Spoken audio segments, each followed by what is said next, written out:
राधारमण हरि गोविंद जय जय राधारमण हरि गोविंद जय बोलो वृंदावन बिहारी लाल की जय। ओम नमो भगवते पुराण पुरुषोत्तमाय। ओम जयति पराशर सूनु सत्यवती हृदय नंदनो व्यासो यस्यास्य कमलगल्तम वाग्मयमृतं जगत्पेवती विश्वसर्ग विसर्गादि नवलक्षण लक्षितम श्रीकृष्णाक्षं परम धाम जगद्धाम नमामि तत्। हृदयस्य प्रेरणया प्रवर्तितोऽहं वराकरूपोऽपि तस्य हरेः पदकमलं वन्दे श्री चैतन्यदेवस्य।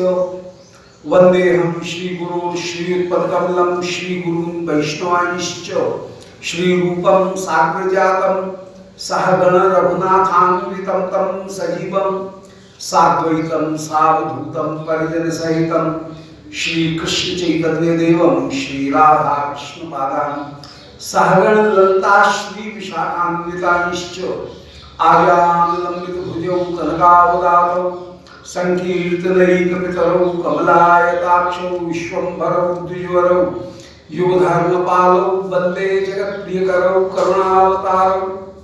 अंगनामंगनामंतरा माधवं माधवं माधवं चान्तरेणांगना इत्थमा कल्पते मंडले मध्यगो संजगौ वेणुना देवकी नंदनः। ब्रह्मादि जय संद्रूढ़ दर्प कंदर्प दर्पः जयति श्रीपतिर्गोपी रास मंडल मंडनः। नारायणं नमस्कृत्य नरं चैव नरोत्तमं देवीं सरस्वतीं व्यासं ततो जयमुदीरये। वाञ्छाकल्पतरुभ्यश्च कृपासिन्धुभ्यैव च पतितानां पावनेभ्यो वैष्णवेभ्यो नमो नमः। हे श्री सनातन प्रभु करुणाम्बुराशे हे रूप दुर्गत जनैक दयावलोको हे भक्तियुग्म सुमते रघुनाथ दासो श्री जीव में कुरुमंदमते दयान्द्रा। तुलसी काननम यत्र यत्र पद्म बनानि च पुराण पठनम यत्र तत्र सन्निहितो हरि। बोलो वृंदावन बिहारी लाल की जय।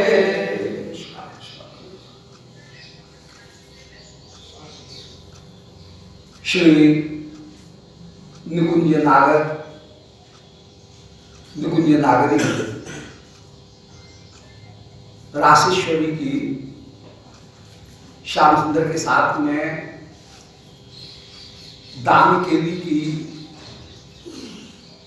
मिथ्या कलह प्रणय कलह पूर्वक जो अपूर्व वाद विवादमयी लीला, उस लीला के लिए उसका श्रवण करने के लिए उसका दर्शन करने के लिए श्री नंदीश्वर पर्वत की उपत्यका में सब भक्तों का समूह एकत्रित हो गया।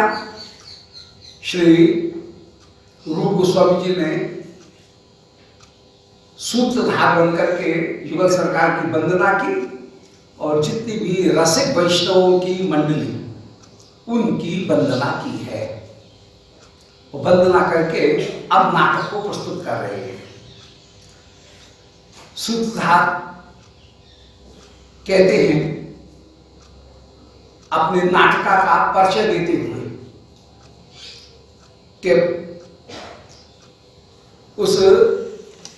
कि ये जो मेरी नाटका है भाणिका, ये 7 जो अंग हैं उनसे युक्त होकर के ये भाणिका विराजमान है, नाट्यकला विराजमान है, जिसमें केवल 2 संधियां हैं, मुख और निर्वहन। कैशिकी और भारती 2 वृत्तियां हैं इसमें जो स्त्री प्रधान है और जिसमें कलात्मकता अपूर्व रूप से विराजमान है। और उसी के विषय में कह रहे हैं कि प्रकटित ललितालंकृत गांधर्वेयं महाविद्या नांदी मुखी च कथम रसकेंद्र नंदिनी भविता। कि मैंने ये जो भाणिका प्रस्तुत की है, प्रकटित ललता लंकृत गांधर्व, इसमें गांधर्व विद्या माने गायन की विद्या भी विराजमान है, अर्थात मैं कविता का गायन करते हुए मधुर रूप में प्रस्तुतिकरण कर रहा हूं। गद्य की अपेक्षा गीत उनको कंठस्थ करने में भी सुविधा होती है और उसके पुनः प्रस्तुतिकरण में भी अधिक सुविधा होती है। गद्य को यूं की त्यों प्रस्तुत करना दूसरे के सामने सहज संभव नहीं है, उसमें कुछ न कुछ अंतर आ जाता है, कहीं न कहीं शब्द इधर से उधर हो जाएंगे। परंतु यदि वही गीत के रूप में है तो गीत के रूप में प्रस्तुत होने पर उस प्रस्तुति को यूं की त्यों पुनः कई बार प्रस्तुत किया जा सकता है और हर बार वो एक सा आनंद देगी। इसलिए गीत काव्य की अपनी विशेषता है। श्री श्याम सुंदर भी जिस समय अघासुर बकासुर इत्यादि का वध करते हैं, कोई विविध लीला करते हैं, उस समय सारे ब्रजवासीगण जितने भी सखागण हैं वे नंद बाबा के पास में आकर के, ब्रज में आकर के वे उसको संजगव, ये कई जगह श्रीमद् भागवत में वर्णन आया, उस गीत का गायन करते हैं, माने गीत रूप में गायन करते हैं, क्योंकि गीत रूप में उस लीला को यूं की त्यों एक तो याद रखा जा सकता है और उसको अधिक कलात्मक रूप में पुनः प्रस्तुत किया जा सकता है, उसमें भावुकता भी अधिक होती है और संगीत से मिलकर के वह प्रभाव भी अधिक उत्पन्न करता है। इसे गीत काव्य की गद्य की अपेक्षा जो विशेषता रही वो पुनः प्रस्तुतिकरण, रस की यूं की त्यों रक्षा और संगीत, इनसे समन्वित होने पर उसके रस को अधिक अच्छी तरह से प्रस्तुत किया जा सकता है। इसलिए गीत के रूप में उस वस्तु को गायन करना अधिक रसावह होता है। यहां पर भी श्री सूत्रधार कह रहे हैं कि प्रकटित ललता लंकृत गांधर्वेयम महाविद्या, मैं जो नाटक रूपी इस महाविद्या को प्रस्तुत कर रहा हूं, अपनी इस कविता को प्रस्तुत कर रहा हूं, इसमें प्रकटित ललित अलंकृत, जिसमें ललित अलंकार विराजमान है, माने काव्य का जो अलंकारों का गुण है वो जिसमें अपूर्व रूप से विराजमान है। अलंकार के द्वारा काव्य रस अधिक प्रभावशाली होकर के विराजमान होता है। तो मेरी कविता में अलंकार भरे हुए हैं, अनुप्रास रूपक, ये तो बिल्कुल सामान्य अलंकार हैं जो हर जगह कहीं कहीं मिल ही जाएंगे। अन्य अन्य जो अर्थालंकार और शब्दालंकार हैं उन वे अलंकार भी इसमें पर्याप्त मात्रा में विराजमान है। तो प्रकटित ललित अलंकृत, ललित रूप में जो अलंकृत होकर के मेरी कविता विराजमान है। गांधर्व महाविद्या, ये महाविद्या है, परम श्रेष्ठ विद्या है। गांधर्व माने संगीत से युक्त है, गांधर्व विद्या से युक्त ये महाविद्या है। नांदी मुखी न कथम रसकेंद्र नंदिनी भवता, और ये नांदी मुखी माने मैंने अभी अभी नांदी पाठ किया है, आनंद को करने वाली है। नांदी पाठ जिसमें पहले होता है, ऐसी इस विद्या को मैं प्रस्तुत कर रहा हूं।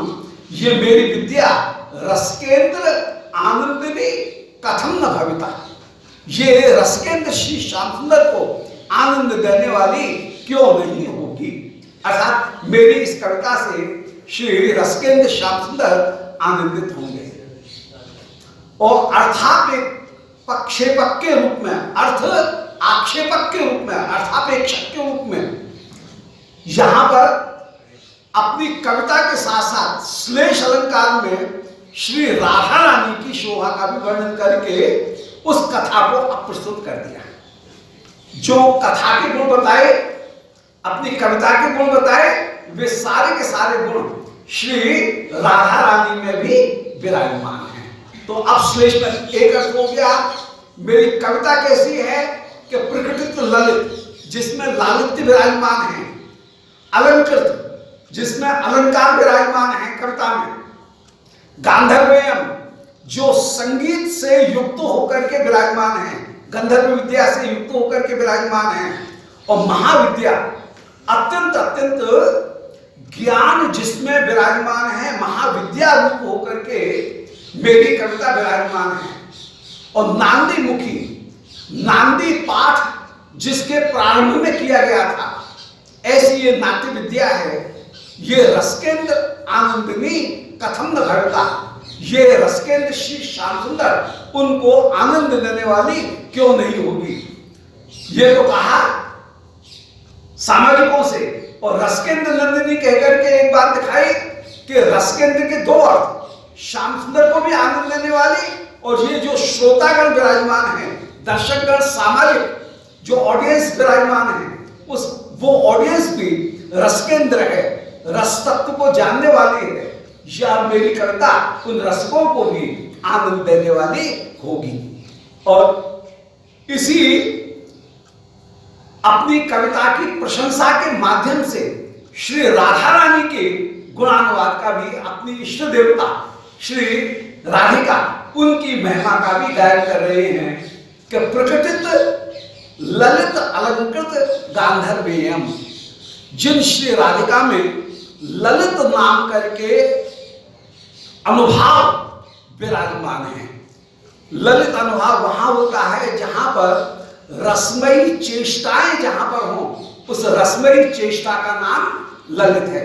ललित माधव, रसमयी चेष्टाओं को करने वाले माधव। तो ललित एक पारिभाषिक शब्द है, और ललित शब्द का अर्थ है रस को उत्पन्न करने वाली, आकर्षण को उत्पन्न करने वाली चेष्टा है। तो प्रकटित ललित, जहां पर श्री प्रिया जी पधार रही हैं, और वे प्रिया लालित्य से युक्त होकर के विराजमान है। ललित नामक जो गुण है, उस अनुभाव से युक्त होकर के श्री राधिका विराजमान है।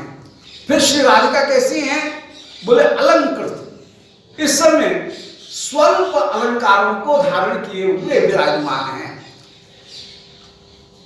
जो नित्य सर्वदा श्रीअंग के ऊपर विराजमान है, ऐसे मंगल चिन्हों को, सौभाग्य चिन्हों को श्री राधिका धारण करके साई रूप में ही विराजमान है।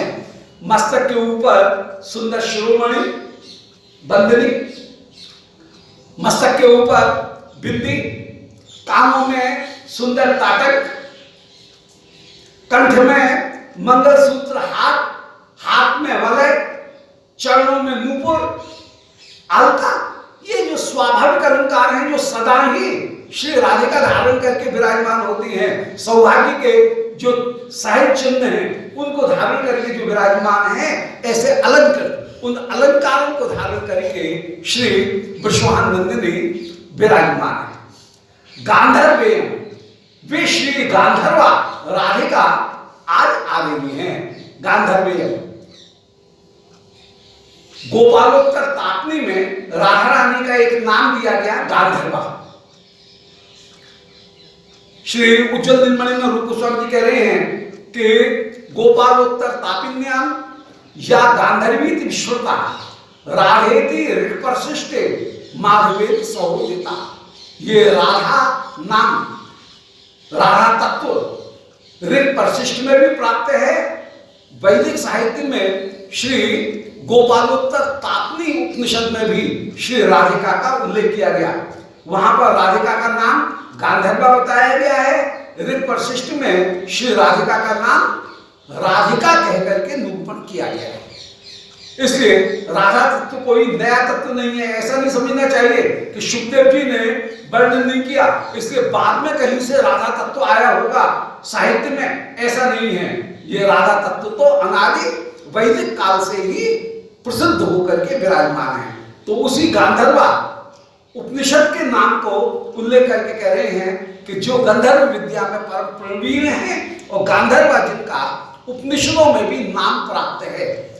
इतिहास के क्रम में भी जो बहुत प्राचीन अनार्य जो वेद, उनमें भी जिनके नाम प्राप्त हैं, ऐसी महाविद्या, ये संपूर्ण ज्ञान को प्रदान करने वाली महाविद्या रूप होकर के श्री राधिका विराजमान है नांदी मुखी। नहीं कथम, वे श्री राधिका नांदी मुखी के साथ में यहां पधार रही हैं। नांदी मुखी ये नाम भी दे दिया, और नांदी मुखी माने जिनका मुख दर्शन ही अपूर्व रूप से आनंद को प्रदान करने वाला, अथवा नांदी मुखी के साथ में विराजमान है। ऐसी श्री राधिका नांदी मुखी राधिका गांधर्वा रसकेंद्र आनंदिनी कथम न भविता, रसकेंद्र श्री श्याम सुंदर उनको क्यों आनंदित करने वाली नहीं होगी। जैसे ये कहा, सूत्रधार को वर्णन कर रहे हैं अपनी कविता का, परंतु श्लेष में वे कविता के सारे गुण श्री राधारानी में भी संगमित हो रहे थे, राधारानी की ओर भी संकेत कर रहे थे। इतने में ही नेपथ्य से श्री वृंदा जी, पर्दे के पीछे से वृंदा जी की आवाज आती है कि साध वो कुशील व कुशीलवाचार्य, साध कुशीलव माने नट, उनके आचार्य है सूत्रधार। अरे कुशीलवाचार्य, अरे नटों में आचार्य, बड़ा सुंदर तुमने वर्णन किया, बड़ा सुंदर वर्णन किया। तथ्यम कथयति, तुम बिल्कुल सत्य बात कह रहे हो। यद्यपि नांदी मुखी गांधर्व काम आवेद्यो रसिक वृंद मौले वृंदावन ब्रजेंद्र नंदनस्यो चिरम आनंदाय भवित्री। क्योंकि तुम्हारे इस वचन से ये बात पता लग रही है कि यद अद्य के आज श्री राधिका नांदी मुखी जो परम आनंद प्रदान करने वाली हैं, आनंद को प्रदान करने वाली हैं, वे श्रीका राधिका आवेद्य रसिक वृंद मौले, वे आज यहां प्रकट होकर के उनका तुम वर्णन कर रहे हो, उनका तुम आवेद्य माने उनके विषय में तुम वर्णन कर रहे हो। वे श्री राधिका यहां प्रकट होकर के रसिक वृंद मौले, रसिक शेखर श्री श्याम सुंदर के को अपूर्व रूप से आनंद प्रदान करने वाली होंगी। तेरे बिल्कुल सही कहा, सही कहा। इसको कहते हैं अर्थ आक्षेपक, माने प्रसंग था नाटकों का एक परिचय देने का, नाटक का एक भूमिका का परिचय दे दिया, और उसके साथ में अब प्रसंग मूल जो कथा है उस मूल कथा को सामने प्रस्तुत कर दिया। इसका नाम था आमुख। ये आमुख हुआ। सूत्रधार कहते हैं अरे कथम बंदेवी हम वृंदा सुबलिन साधन इतेव अभिवर्तते। बोले अरे बंदेवी श्री वृंदा आज सुबल के साथ में ये इधर ही वृंदा जी चली आ रही हैं, अब मुझे चले जाना चाहिए। वृंदा जी सुबल के साथ में यहां आ रही हैं। तर्त नाट्य नटान नियुक्तम इत प्रयावह। अरे नट जल्दी चल, जल्दी चल। हम यहां अन्य जो नट हैं उन अन्य नटों को, सूत्रधार अपने शिष्य के साथ में उस समय विराजमान था।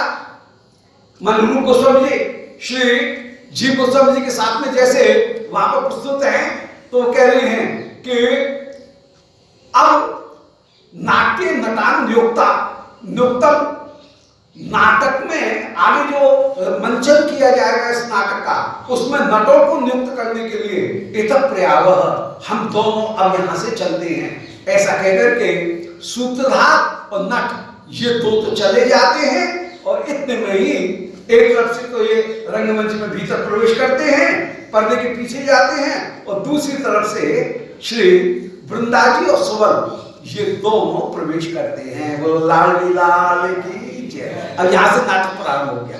नाटक की सूचना हो गई, ये प्रस्तावना हो गई कि सूत्रधार नटीम ब्रूते माशम पाक विदूषकम स्वकार प्रस्तुताक्षेपी चित्रोक्त्या यद तदामुखम। आमुख की परिभाषा निरूपण की गई कि सूत्रधार नटी से बात करता है या अपने शिष्य से बात करता है, विदूषक से बात करता है, और अपने नाटक को रंगमंच के ऊपर कहीं प्रस्तुत करके, जैसे कर्टेन रेजर होता है, पर्दा उठाने का जो प्रहसन पहले होता है, इस तरह से अपनी सूचना देकर के प्रस्तावना के द्वारा, आमुख के द्वारा, और फिर वह चला गया। अब नाटक यहां से प्रारंभ हुआ। श्री वृंदा जी सुमन के साथ में बातचीत करती हुई आ रही हैं और आती कहती हैं, वाह वाह भो कुशीलवाचार्य, अरे नटों में परम चतुर, तूने बड़ा सुंदर वर्णन किया।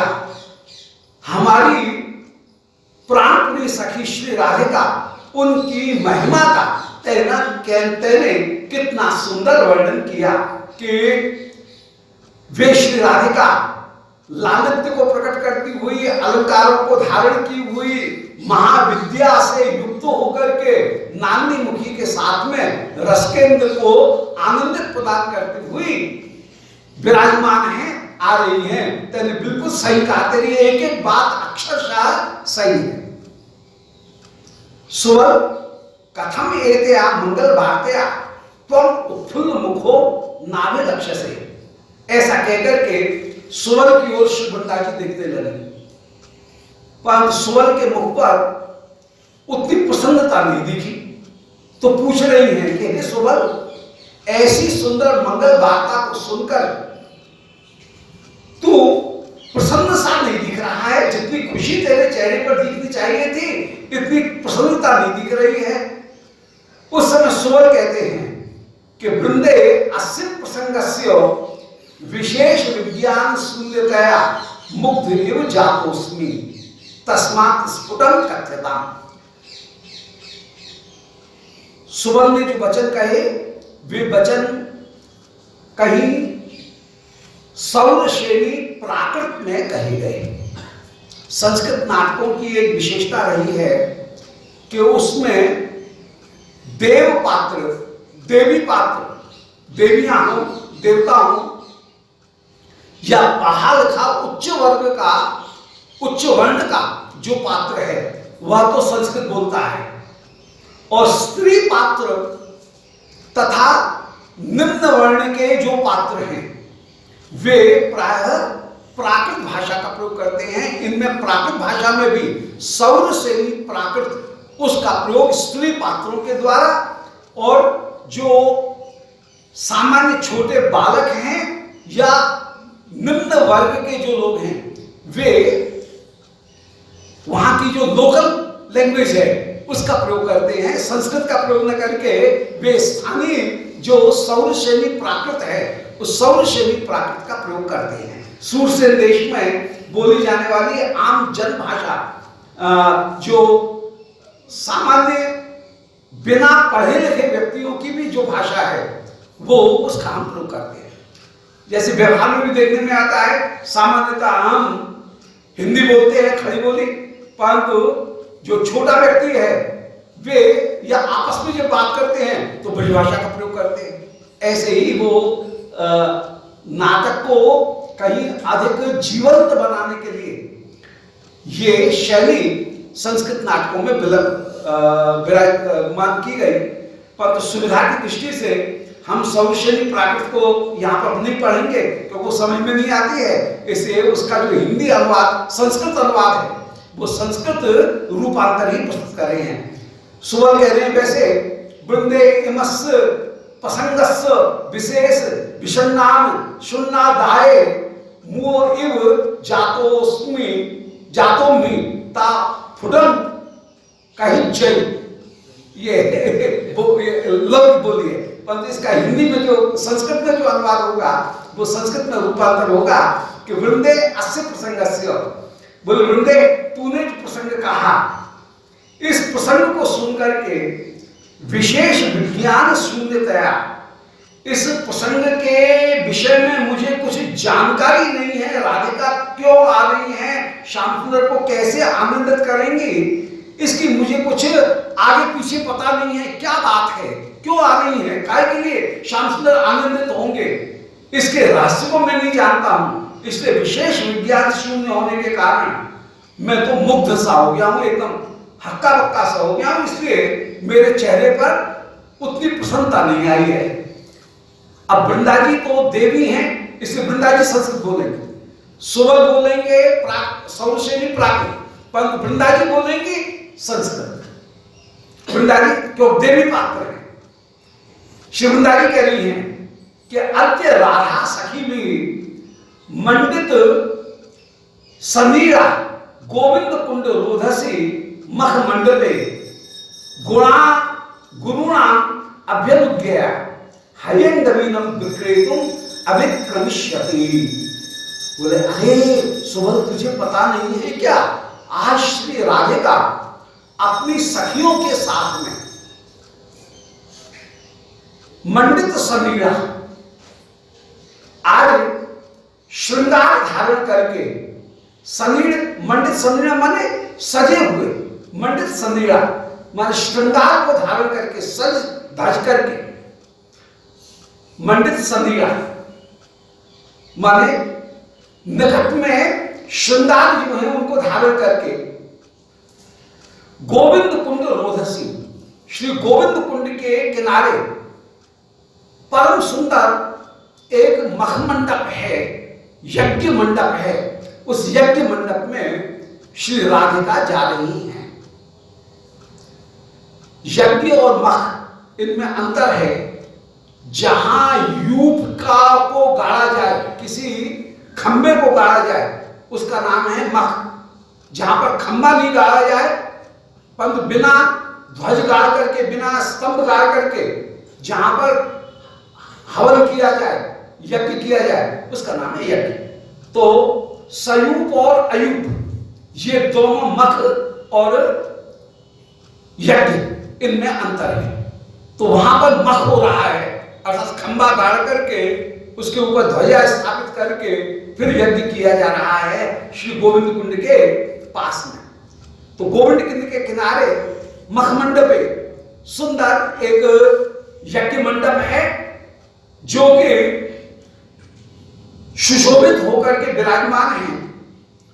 उसमें शोभा से युक्त होकर के श्री राधिका गुरुणाम अभ्यनुज्ञया, अपनी गुरुजनों की आज्ञा को ग्रहण करके श्री जटला जी, श्री मुखरा जी, श्री विश्वान बाबा, इन सबकी आज्ञा को स्वीकार करके हयंगमीनम विक्रेतुम, माखन घी उसको विक्रेतुम माने देने के लिए, पहुंचाने के लिए। विक्रेतुम माने बेचना नहीं है, विक्रेतुम का मतलब है कि दही जो है उसको वहां पहुंचाने के लिए अभिक्रमिष्यति, इसी रास्ते से होकर के निकलेंगे। माखन का नाम है हयंगमीन। हयंगमीन कहते हैं ह्यो गोदोहस्य विकारम, विकार यह माने कर्ण का, जो गोदो माने दूध, उसका जो विकार है उसका नाम है हयंगमीन, इसलिए उसका नाम हयंगमीन पड़ गया। ह्यो गोदोहस्य विकारः माने आज का ताजी नहीं, ताजी का विकार नहीं है, कल का जो दूध था उसका जो विकार है उसको मथ करके जो निकाला गया है, अर्थात माखन, ताजी माखन लेकर के वे श्री राधिका जा रही हैं। जो ताजी माखन, कल का जो दूध था उसको जमाया गया, जमाने के बाद में सुबह उसको मथा गया, मथने के बाद में उसमें से जो विकार निकला, माखन निकला, उस माखन को लेकर के उस माखन को देने के लिए श्री राधा रानी जा रही है। इसलिए घी या माखन इनका नाम हयंगमीन है। तो गुरुजनों की आज्ञा को लेकर के हयंगमीन लेकर के उसको भेजने के लिए, देने के लिए अभिक्रमिष्यति, इसी मार्ग से जाएंगे। तद आवेदय तुम नांदी मुखी सांदित ने मातु उपदेशेन मुकुंदम उपलब्धा। देख देख राधिका इस मार्ग से निकसेंगी, इसकी कहीं पहले से रेकी हो गई है, इसकी पहले से कहीं जानकारी हो गई है। और इसको तद आवेदय तुम, श्री श्याम सुंदर को इस बात की सूचना देने के लिए कि महाराज कहां सो रहे हो, राधिका इस मार्ग से इतने बजे पर गुजरेंगी, निकलेंगी, इसलिए मार्ग को रोकने के लिए जल्दी से आ जाओ। ये आवेदन, ये सूचना देने के लिए श्री नांदी मुखी जी सांदीपनी मातु उपदेशेन, सांदीपनी ऋषि की मां अर्थात श्री पौर्णमासी जी, उनके उपदेश को प्राप्त करके श्री पौर्णमासी जी ने नांदी मुखी से कहा था कि नांदी मुखी श्याम सुंदर को जल्दी से जाकर के खबर दे कि राधिका माखन उनको गोविंद कुंड के पास में जो यज्ञ हो रहा है उस यज्ञ में माखन देने के लिए इस मार्ग से गुजरेंगी, इसलिए श्याम सुंदर वहां आकर के राधिका को रोके। ये आदेश प्रदान किया था, तो उनके आदेश से मुकुंदम उपलब्धा, ये नांदी मुखी यहां आ रही है, आ गई है और इसने श्याम सुंदर को सूचना दे दी है। परसों के प्रसंग में जैसे निवेदन किया था, दो तरह के कथा होती है, एक होती है दृश्य और एक होती है सूच्य। यहाँ पे ये सूच्य कथा जो है, क्योंकि अर्थोपक्षेपक है तो अर्थोपक्षेपक में सूच्य कथाएं होती हैं, अंक में उसका अभिनय करके साक्षात दिखाया जाता है। इसलिए प्रस्तावना चल रही है, विष्कंभक चल रहा है, इस विष्कंभक में कई सूचना दी जा रही है। अब वार्तालाप के द्वारा बहुत सारी सूचनाएं इसकी घटना की वो पता लग रही है। सब एकदम आनंदित हो जाते हैं, बोल वृंदा तेने बड़ी सुंदर बात कही, तो वृंदे ऐसा निखिल माधुरी वरीयसी राधिका कथम अत्र लघु अर्थे गुरुजनी अनुज्ञाता।